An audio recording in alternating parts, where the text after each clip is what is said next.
make a sighting lap a very important lap for all the competitors, because many of them didn't get a chance to drive in these type of conditions over the previous 2 days. It's absolutely really such a sensible thing to do. The track is considerably wetter than it had been for most of these people. 2 laps behind the safety car, but what you can see is the clock that would have had 25 minutes on it just a short while ago is now counting down. Of course, once the safety car releases the field, they can get up to full pace racing. But right now, face full of spray for almost all of these drivers, but where the puddles are sitting is what really, really matters for these drivers, and it's a chance to see them, because going out towards the edge, it does become a point of diminishing returns, John. Well, certainly the painted white lines, we know, get extremely slippery when it's wet, and the edge of the racetrack again is saturated. So you drop a wheel onto the verge and you're sort of into instant mud, and that can spin up a wheel and cause you all sorts of difficulties. So I would imagine there'll be a fair amount of prudence from the bulk of this field. Maybe at the front, Sam Wilson, and looking at Rudy Friedrichs, William Nuttall, 1 or 2 others will be out there racing for victory. I think many of the others will be very content to make it through. We've got 22.5 minutes remaining, and I think that would be the objective. Yeah, a lot of these drivers spend the European season driving in the HGPCA, the historic Grand Prix Car Association events all around Europe. I saw them at Dijon-Penois earlier this year. The conditions were not like this. However, the second lap, the race has begun, but they will not be released to run at full racing speed until the safety car has turned its lights off and pulled out off the track into the pit lane at the end of this, the second lap since the start of the race. However, I don't think the drivers mind a second chance to really get a feel for just where the water's sitting here. And one thing, John, a lot of these drivers have done a lot of racing at Goodwood, so they do know naturally where the puddles lie. Yes, but what they're having to deal with is not just the puddles. It's going to be a lot of spray coming from open-wheel Formula cars. So those in the middle to the back of the field will be struggling to see. They're going to have to reference sort of either to the left or to the right, because all the reference points they would normally access in a dry race, they're not going to be there. Now, some of these cars have an incredibly illustrious history, and the car in pole position was Jim Clark's first F1 winner. That was the 1961 British Empire Trophy race at Brands Hatch, but possibly even greater than that is the bloodline of the Cooper T53 lowline that Rudy Friedrichs has. That was the car that Jack Brabham used to win his second consecutive Formula 1 title in the 1960s, when Cooper with the Giant Slayers and alongside them Lotus starting to convince at least some of the teams that the engine was better behind the driver's shoulders. Yeah, what Cooper achieved, particularly in the 1959 and 60 seasons, those back-to-back World Championships for Sir Jack Brabham. Then out of that, we saw Chapman take the engine from the front of a Lotus 16 and put it into the back of a Lotus 18. And that then took that rear engine concept even further than Cooper had achieved. And while Lotus may not have been ultimately the most reliable manufacturer in this early 60s period, the beauty of a Cooper was it was a more, let's say, rugged, maybe more dependable formula. And certainly that was, I think, confirmed by the performances of, first of all, Sir Jack Brabham, and also by his teammate Bruce McLaren. Don't forget, of course, that partnership between Colin Chapman and Jim Clark absolutely flourished from then on. But right now, the safety car pulls aside in the chicane, and Sam Wilson gets the power down as much as he dares in these tricky conditions. But I'll tell you what, Rudy Friedrichs is closing in fast as they run down towards Madwick for the opening lap. There is the green flag, no overtaking before the start-finish line. But certainly Rudy Friedrichs in the Cooper number 12 got a very good amount of momentum. And Andy Willis made a positional change. Well, he's going to be re-challenged again as they come through Madwick on this opening lap. So the BRM got up to third, but the Cooper, going the long way around the outside of Madwick, has snatched that back, and the lead has changed. Friedrichs has taken the lead from Sam Wilson. Yeah, well, in fact, that's just changed because Will Nuttall had a better run down towards St Mary's. In terms of form in qualifying, in practice, as we call it here at this meeting, these first 4 cars were by far the quickest, and looking at the conditions, you rather expect them to get away. But what I didn't expect was all this chopping and changing, and now it's Nuttall getting into the lead of the race. He made the worst start of these top 4 cars. Andy Willis probably made the best to move up a position, but they've swapped, they've changed, and Sam Wilson with the green helmet there, he was on, I thought, may just ease his way clear, but at the moment he's having to fight for his living. He certainly has. I assumed that he was going to dominate this race, but struggling in these conditions, and there's the 2 Coopers in first and second place that seem to be maybe a little bit more, again, compliant. And look, Andy Willis goes up the inside and puts Sam Wilson back into 4th position, albeit maybe temporarily, as they come through Lavance Part 1 and now into Part 2. Sam Wilson on the outside in the Lotus 18 and Andy Willis in the BRM P48.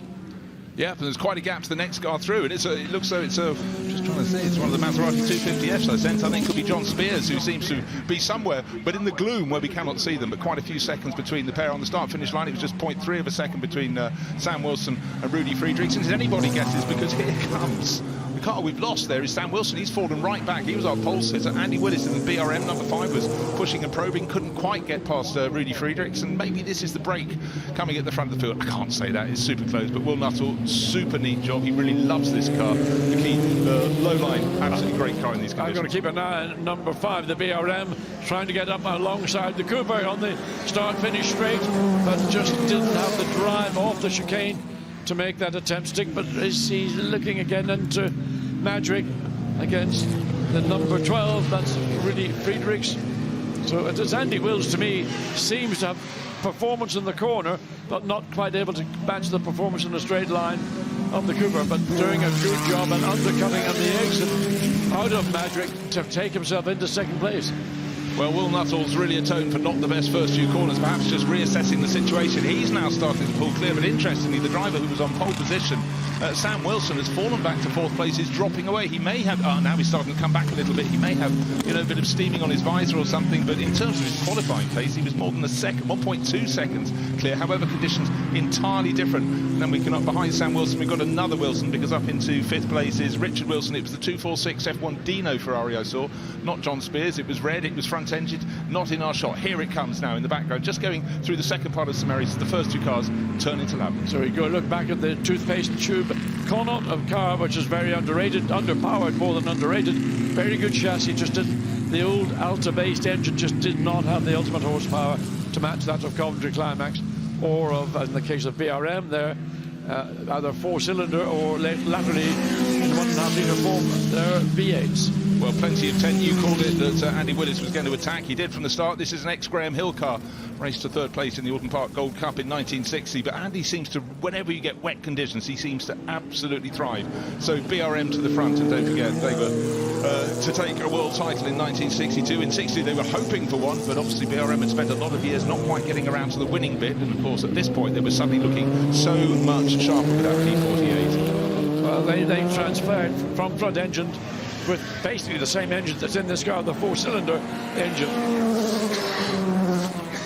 Bless you, John. Frog in the throat, might even be a frog on the track, it's that wet. But our first 4 cars now really starting to spread out, but Andy Willis is starting to pull clear. He's 1 and a bit seconds clear. He's just set the fastest lap of the race. I sense it's not really raining anymore, but there's so much water on the track, there is spray aplenty.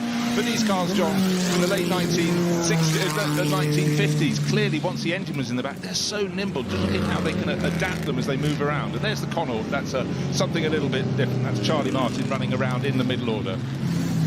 So the Connaught is middle 50s technology, a great design team behind the car, but not maybe the finance that to match those Van Walls, Ferraris, even Maserati and teams.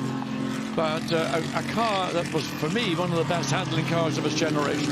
Yeah, interesting that 2 of the front-engine cars are in the top 6. I mentioned the car number 38, which is Richard Wilson is pressing on. That's the Ferrari. But John Spears in the best of the Maseratis, not too far behind him. Actually, he is. He's about 5 seconds behind. Sorry, apologies. Looking through the spray, I picked one out. But anyhow, to have a front-engine car on a really wet track, chasing these rear-engine cars and not disgracing themselves, that's impressive. That also comes down to being very, very much in tune with your car, and putting the tail out there. That was a hairy, scary moment from Eddie Williams, but he hauled it back in. There he is, car number 43 with a Union flag on top of his helmet. Just the layout of the Lotus 16. Oh, and watching again the Cooper, absolutely struggling to get any degree of traction coming out of 11. But the nature of the Lotus, it's a front engine Grand Prix car, but the driver sat over the rear axle, so you're getting all the information instantaneously through your body, whereas in the middle of the car, as you would be in a Cooper or in later Lotuses, you have to wait that millisecond longer. Still impressive. We started with 23 cars. We still have 23 cars. Very, very difficult conditions. I would suggest those 2 laps behind the safety car at the start of the race are very sensible indeed. A chance for them to get a feel for the surface. Looking at the battle between one of the Bakers, driver 24, that's Dean Baker, that's the Dorset Racing Associates car. There it is, little Cooper, nice and neat. And again, caution is quite sensible. It's about putting the power down as smoothly as possible, but he's really being pushed and harried by Cameron Gillies, who's really starting to show some form in his little Cooper there. Just watching these cars, how small they are, not just visually, but just physically, they're small Formula One cars. These were the World Championship cars up until the end of 1960, beginning in 1954. And there you can see the difference. The Lotus much more, I'm going to say controlled, but even it's struggling to get power down, and the Cooper just sweeps ahead.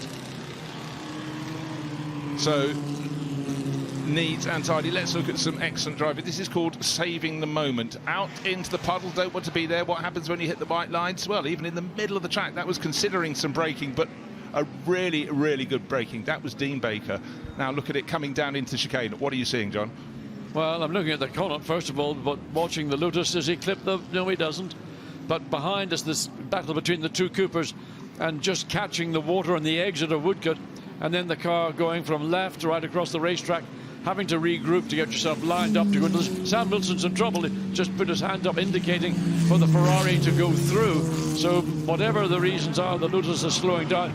Maybe that's why we didn't see the Lotus, what we thought would be a dominant drive from Sam Wilson. Yeah, so one Wilson's passed another. Richard in the Ferrari has now moved up into fourth place. Sam Wilson, he was fastest by 1.2 seconds in practice, but since the start of this race, he stayed in that lead group for a while, but has been falling off, and that is not the form you expect from Sam Wilson. I'm sure he's just been trying to assess the problem. I expect to see his hand go up, perhaps, and report to the pits.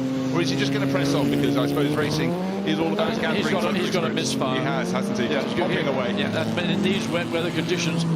You know, water can get anywhere, particularly with electronics. If it gets into the ignition systems, that is just going to lose your, tons of horsepower. Yeah, and certainly that misfire coming out of the chicane is the fundamental problem that Sam Wilson's having to deal with. Yeah, and if anyone thinks if you're driving a single suit in the rain, you just get wet on your shoulders, you don't. It comes up through every orifice in the bottom of the car, doesn't it, John? You'll be dripping when you get out of one of these. If you're lucky, it drains out from another orifice, but if you're unlucky, it stays in the chassis. There you go. So still Coopers, as far as the eye can see, battles up and down the field. This is Jeff Underwood, car number 59, and tucked in behind it's the Ellis Saab car, being guided by Manuel there. That's a Cooper T51, so that's one from 1959. But up front, it's Andy Willis pulling ever further clear. He had plenty of intent at the start of the race, and he's picking way through. There's Ewan Surgerson, the Lotus 16 with the Graham Hill replica helmet, the colours of the London Rowing Club. It is starting to brighten up a little bit, and I think, I'm not saying we're getting a dry line, but the driver's a bit of autumnal leaf movement there. But here we have another car demoting Sam Wilson. It's the 250F now of John Spears going up into 5th place overall. That's car number 34. Well, only 10 more minutes of misery for Sam Wilson, because he's powerless to do anything to rectify the misfire that his Lotus Climax is suffering from. And they sort of, you think it's one of the most beautiful Formula One cars in history, but totally outclassed in technology terms by the likes of Cooper and by Lotus. But in these conditions, certainly a very manageable and drivable car. Straight 6 twin cam Maserati engine, about 245-50 horsepower. Probably the Italians would say a lot more in period, but in reality about 240, maybe 260 on a very good day.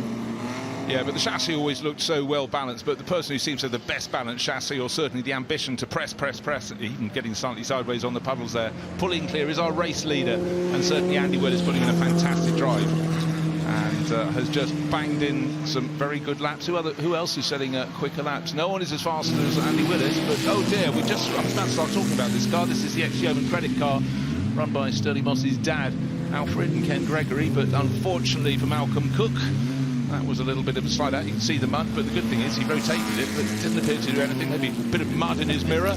Yes. I don't know if you can see through the spray anyhow when he looks through. Coming out of Lavin, so many drivers have been caught out this afternoon, particularly in these wet conditions, on the exit of Lavin, and it's a corner which, it's a two-part corner, but it is slightly off camber, and if you get a slide going on, then it could sometimes lead to a spin.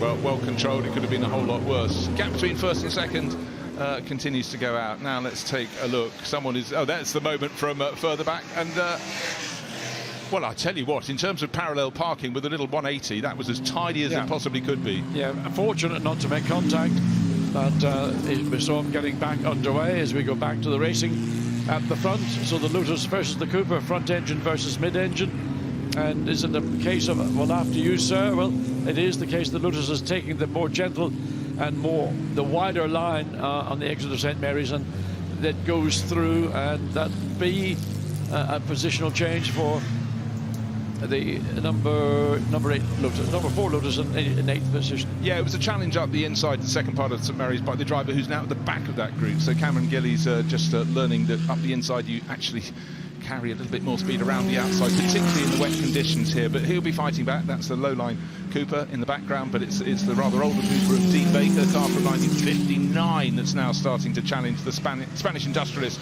Joaquin Falk. He loves his cars, he loves his bikes, he loves his Goodwoods, but he seems to, every time we look at him, be fighting against someone. And that's what it's all about when you come racing. But that Lotus 16 still looks absolutely fantastic. Yeah, it's a pretty nice little car, especially in these conditions. And so Joachim Fulch, who has raced historic cars as long as I know him. I think he used to race the part of the collection of Bernie Eccleston, Brabham BT49s, if I recollect correctly. Well, what a treat that must be. So it doesn't matter if you're just at the tail end of the top 10, still ducking out in the spray, trying to see what you can do when you get up towards the first corner. Double apex, and actually a really nice, tidy move there. No really staunch defence there from Dean Baker as he went past Joaquin Falk, and trying to get a move in the background is a driver who tried last lap at St Mary's, didn't get it to work, lost momentum, lost 2 places. Cameron Gillies fighting back around the outside, getting the job done. Very nice and tidy. Down to forward water he goes. Still those enormous puddles on the left-hand side of the screen, right-hand side for the drivers. Drivers becoming a little more confident.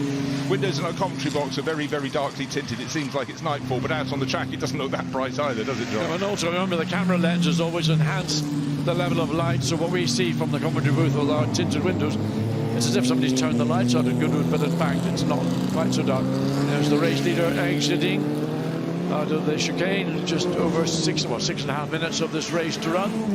8 laps completed and a 3.2 gap between first and second. And don't forget, just the year after the youngest of these cars completed the 1960 World Championship, that's the cut-off point for this race. We went to 1.5 litres for the FIA Formula 1 World Championship, and not all the manufacturers believed it was going to happen. Ferrari stole a march, but the cars didn't look enormously different. Well, they did from the Maserati 250M, just going out of the left-hand side of your screen, but the changes were going to come very fast indeed. That was the other Baker, Brad Baker, car number 56, run by the Dix Garage. And again, just one of the trickiest corners on the circuit here at St Mary's. You can see all the raindrops on the rain lens, on the lens of the TV camera. A little bit of caution, but John, when you were racing in very early days, the outside line, did you go seeking it when you were looking at a really wet track? Because a lot of drivers say there are marbles and other bits out there that sort of help you a bit. I think it maybe depended on the circuit. Some circuits get a lot of rubber on the racing line. Would depend maybe if you're in a very warm country where there'd be a lot more rubber down. So you might choose, again, in certain corners, dependent whereabouts of the circuit, you might choose the wider line to find grip on the outside, which you would never ever dream of doing in dry conditions. Well, don't forget, it's the Richmond Gordon Trophy, and the Richmond Trophy element of this is for the front engine cars, and at the moment leading the way is Richard Wilson in his Ferrari. He's running in 4th place overall. John Severe's about 8 seconds down. He's second in the class. He's waving the flags for the Maseratis. Oh, a bit of a hand up there as the number 8 starts to make progress all over again after his spin, but he's effectively a lap down, so the driver trying to get past car number 23. Not too happy, but it's so hard to see, and that's Will Nuttall, not happy at all. Any chance, because the clock's counting down. He's lost precious seconds in his chase after Andy Willis. The problem really for everybody is if your focus is entirely looking forward and maybe not looking in your mirrors, and sometimes your mirrors also get spray on them, so visibility is not always brilliant. And that was the case of one driver wanting to make a move, another driver being wholly unaware, and that's why we saw the Nuttall's hand coming out, his arm coming out and waving, and not happy. Yeah, but just remember that number 8 Cooper, when it came back on the track, was mud in one of its mirrors, and unfortunately that was the one he would have been looking in to try and see who was coming. But actually, for a lot of the drivers, it's survival out there. But for Will Nuttall, who's an inveterate winner in pretty much anything he drives in historic racing, I would say that has cost him his chance. He's nearly 8 seconds down. Yeah. And he's lost quite a lot of time in that last couple of laps. Okay. So let's watch and see. Here's the problem, because number 8 is looking to find a way past this number 8, the ex-Rob Walker, and Nuttall is trapped between two slower cars, tries to go at the kink in the straight, and then he's cut off, and that's why he got upset, raises his hand as in disgust. But look, it's difficult conditions for everybody, and as I say, visibility rearward, not necessarily great. Well, really tricky moment for our race leader. The driver of the Keith has just put his hand out and said, through you go, thank you very much indeed. But for Nigel Batchelor, he did the right thing. But for Andy Willis and the much lower little BRM, our race leader, he lost a bit of momentum, tucks around past it, but it was a bit like having to go through a moving chicane as he threaded that BRM through just as where he wanted to turn in the first part of Lavant. A great shame that the Keith never got to race. And I think part of it was when as Coventry Climax made the V8 motor for it, that they got a certain number of horsepower, and they thought, well, this is never going to be enough to take on Ferrari or other brands, and the project effectively got canned. It got canned, and then they eventually found out, as I gathered, that they did have an equivalent amount of horsepower, but the program had been put away. Yes, and I think part of the reason was that there was a slight over-expectation or overestimation of the power that the principal competitors, those from Italy, were claiming. Sorry, John, I didn't quite catch that. Anyhow, we'll press on. So here we go. So the BRM leading the way. It should be this lap and one further lap. The margin back from Andy Willis's BRM to Will Nuttall. Will is coming in the background of the shop. Who'll be the second car behind the Keith? Has he been seen? This is what he wants to see as he turns into Madrick. Very close as he runs alongside the equivalent Cooper. That's Jeff Underwood. Jeff appears to have seen him. But actually, you know what? Some of those moments, when we looked at poor Will Nuttall losing space, the car in front of him, that number 8 car that we saw move across with Malcolm Cook, he was trying to avoid a deep puddle on the track while he fought, admittedly, for 18th place. But, you know, these things happen, and visibility, it's hard enough in the drive, but with the spray here, it's awful. Forward visibility is difficult. Rearward visibility is much, much more difficult.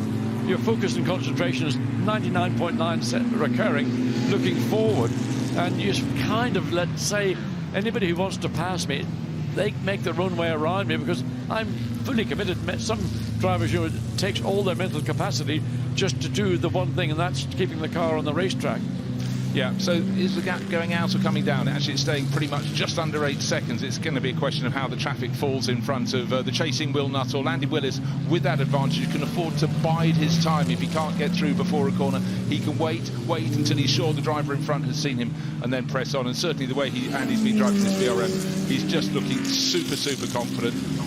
I mean, the cars look great, really, from the beginning of the opening lap and all the way through. Andy Willis has driven, I don't think he's put a wheel wrong, and there the Cooper going off again, coming into Woodcote, and gets back on track, then goes onto the grass for a second time, and that will not aid his visibility. So now race leader's coming up to the tail of the human credit. Cooper, let's watch and see. Oh, a lunge down the inside and just carries too much speed, starts a long slide, did the right thing by not trying to correct it, just drives across the track onto tarmac, but then in the process a little bit maybe impatient to get back on again and has to do it a second time. Well, here we are, the bottom end of the top 10. Every time we've looked at Cooper number 43, there's been a very fierce battle going on around him, and at the moment controlling it, keeping it out of the puddles, but certainly it's been quite a drive for Eddie Williams. Every driver after this race will have had at least 5 or 6 scares when they got the cars a little bit too sideways, but at the moment he's just holding off another Cooper. That's Cameron Gillies, who's getting onto his tail, but there won't be much more time, because here's our race leader. We've nearly got to the end of 25 minutes. At the end of this lap, the checkered flag will greet him. Their lap pace actually has dropped to 1 minute 53 for the fastest lap of the race, and very few of them are actually lapping under 2 minutes. And as we come through St Mary's on this, the final lap, it's a nearly 10-second margin. 9.7 seconds on the start-finish line, but 7.8 seconds halfway around the lap, and our man in front is Andy Willis, neat and tidy into the first part of Lavant. Job done. He picked off those 2 back markers, doesn't have to take the long line around them. Neat and tidy, just going to the edge, not trying to hit the white line on the edge, and then through the second part, and it's almost honed, yes, but it's certainly honed. Yeah, and Bruce, one design cue from these cars, certainly in the case of the BRM, that you know this is a car from that sort of period of the middle 50s, late 50s. It's got a wood rim steering wheel. Now, racing cars in the 50s and before that mostly had wood rim steering wheels. But with the innovation of Cooper, Lotus and other manufacturers, they went to a much smaller steering wheel, which is a leather-wrapped wheel. But that's part of the tradition that BRM built into this P48. I mean, it's a lovely design cue, but it just illustrates just where the team was as opposed to the more innovative Cooper and Lotus teams. Yeah, well, beautiful car, beautifully driven by Andy Willis. Checkered flag, soggy checkered flag will be there to greet him. The gap back to Will Nuttall and his Cooper will be probably around 10 seconds. So here he comes, car number 23 across the line, 7.4 seconds in the end, so maybe a little bit of backing off from Andy Willis in traffic and waiting for third place. And it will most likely be car number 12 of Rudy Friedrichs, just waiting for him to come through. The low-line T53 Cooper, Jack Brabham car to take his second F1 title in 1960. Here it comes, no need to push, no need to shove. No cars immediately around him, splashing through the puddles. This is the car that's going to complete our podium. But beautifully done by Andy Willis to win that race. Well done for Will Nuttall. He had lost out a little bit on the opening couple of laps, fought his way back to second. Rudy Friedrichs, middle of the front row, to third. But our pole sitter, Sam Wilson, eventually bringing it in to retire, just 7 laps into the race.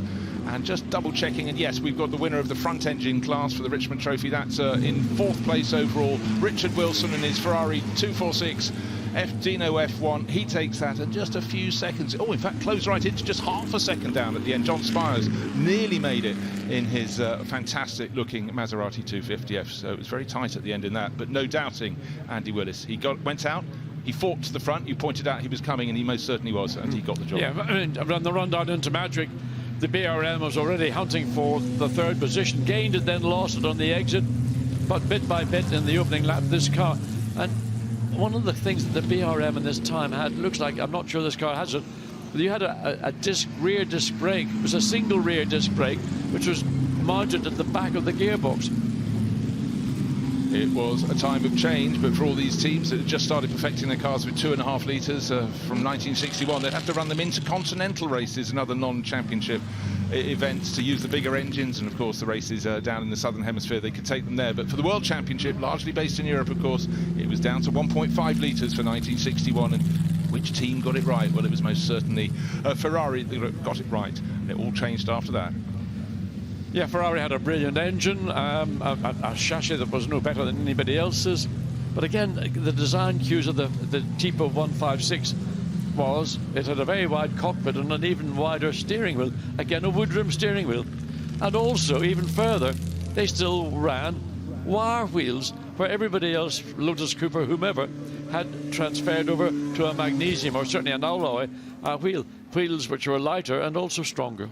Well, time of change and a time of drying your specs. That's Mike down on the grid, who's a stalwart of Goodwood events. It's great to see people still watching these concluding races of the Goodwood Revival for 2025. But the winner, we can identify him for the Richmond Gordon Trophy. There he is, Andy Willis. He'll be soggy, he'll be happy. And victory for BRM in what was a very, very tricky situation down there. Will Nuttall quickly out, second place for him in his Cooper. And, you know, they can appreciate each other because they drove away from the rest of the field. And Rudy Friedrichs coming home in third place. We'll go down very shortly to our man on the grid, our man with the brolly, our man with the microphone, and that will be Ed Foster. But you had to admire the craft of these two. They were well clear of the pack. Yeah, and I mean, and under very, very difficult situations, the 2.5 litre Climax engine has certainly got good torque and power, needs a lot of control. Well, talk of talk, let's talk about Ed Foster because he's going to be doing the interviews. Down to Ed. Well, what an amazing display of skill, everyone pretty much keeping it on the circuit. Andy, I mean, I know there was a good gap at the end, but none of that looked easy. No, definitely not easy. I know from experience, I've been the bridesmaid here a few times now, and it's nice to actually stand on the top step, especially against people like Will and Sam and you know, really top people. So great, fantastic car, so proud to be able to drive it. Charles is very generously lets me use it, and you know, grateful that he does. Lets you use it for good reason. Well done, Andy. Thank you very much, appreciate it. Let's find Will. Where are we? Will, you're right here. I mean, that was so tough, but just couldn't do much about Andy today. No, I just couldn't seem to get out of the corners. Compared to any of the cars, really, even the ones we were lapping.